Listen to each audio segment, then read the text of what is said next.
our promise to the public for Hubble was the power. It was going to show them their universe in a way that they had never seen it before. We said that Hubble would probably answer the question, what is the age of the universe?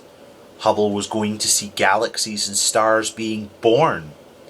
And, here was this new telescope that was going to make all of these new things possible, and somehow it was going to do this, and it just didn't seem real at that time. No one had ever seen anything like it. To have a telescope launched into space high above the Earth's radiant light, above the atmosphere, so that we would get unbelievably clear pictures, not having to focus it through the atmosphere because we get a lot of distortion. It's like being at the bottom of a swimming pool looking up, because the atmosphere's quite thick. That's why stars twinkle. Stars don't twinkle in space because you don't have the atmosphere waving over. So if you put a telescope up there, you get unbelievably clear images. And the only vehicle at that time that we had that was capable of launching something like Hubble was the shuttle. We also want a crew to go up with it to make sure that everything goes smoothly. The desire was to get it as high as we possibly could. And normally the shuttle would fly between 150 and 170 nautical miles, and for Hubble we wanted to do almost twice that. For Hubble we would launch astronauts higher than anyone had been since men went to the moon, 370 miles above the Earth. The highest the space shuttle can fly, double its normal altitude. So we outfit Discovery, we send her off to the pad by April of 1990, she's ready to go. And commander for the mission is Lawrence Shriver, and we have a familiar face, Bruce McCandless, on his second mission. Would go up and deploy Hubble into space.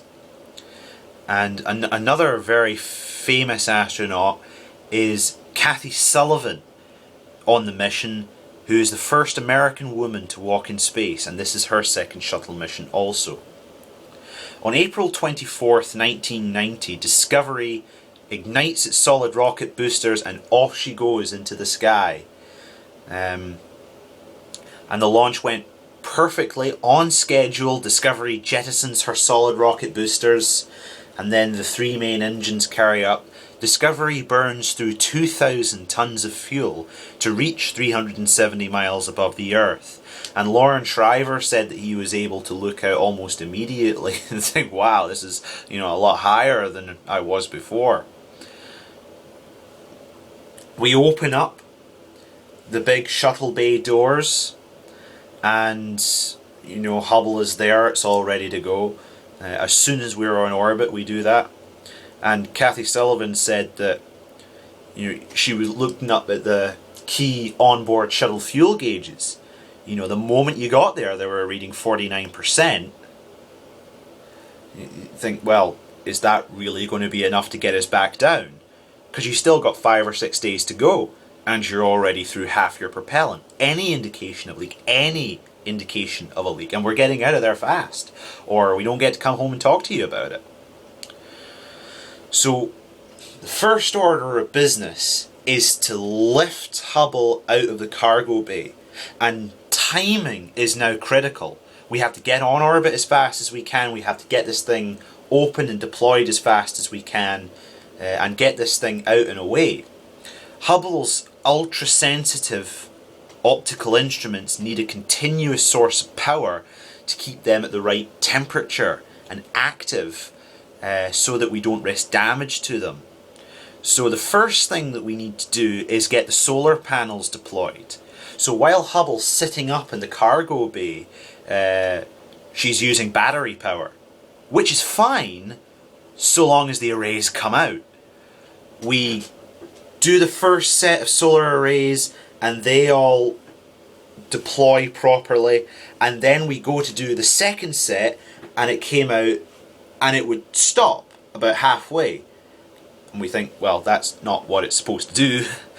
So we try a different set of commands, and nothing happened. So the crew send down to the guys on the ground, and as with Skylab, an ability that we had retained is being able to take television which could be dumped to the ground, giving us a remarkable ability for the engineers to be able to, in real time, see what was going on. So as they set to work trying to get a solution to this problem with the solar panel, Bruce McCandless and Kathy Sullivan got into their spacesuits, and they were, in case this solution failed, they were going to go out there and actually crank the solar panel out by hand. And so the engineers on the ground came up with this solution. They sent it up to Hubble, and it had taken them those couple of hours to work their way to that conclusion. We inputted this computer program, and sure enough, the solar panel started to unfold and kept going. Bruce and Kathy didn't get to see. They were had their suits on, staring at a nice blank, bright white wall, listening to all that happen on the comm loops. And the Capcom Story Musgrave then gives the crew go for Hubble release.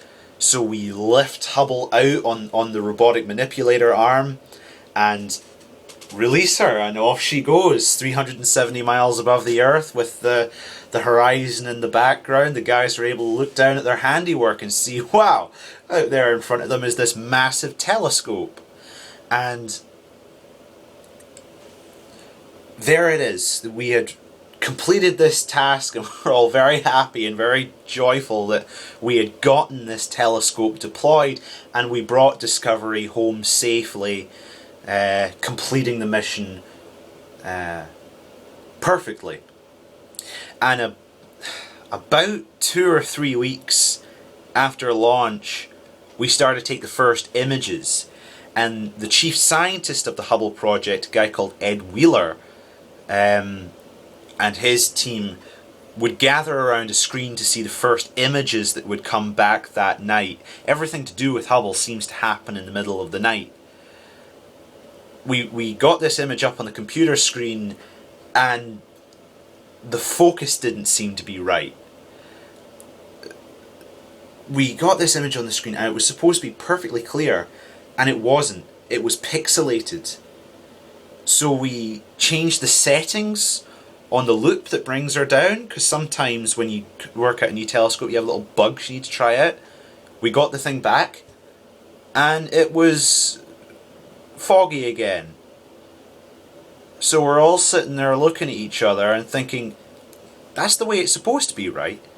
And of course people knew that it wasn't. And suddenly we realise that before we launched, a terrible mistake had been made. Hubble's main mirror, 8 feet wide and weighing nearly a ton, is the wrong shape, ground to the wrong specifications. And it was only out by about 1/millionth of an inch, which is 1/50th the diameter of a human hair, and it was enough to totally wipe out Hubble's optics.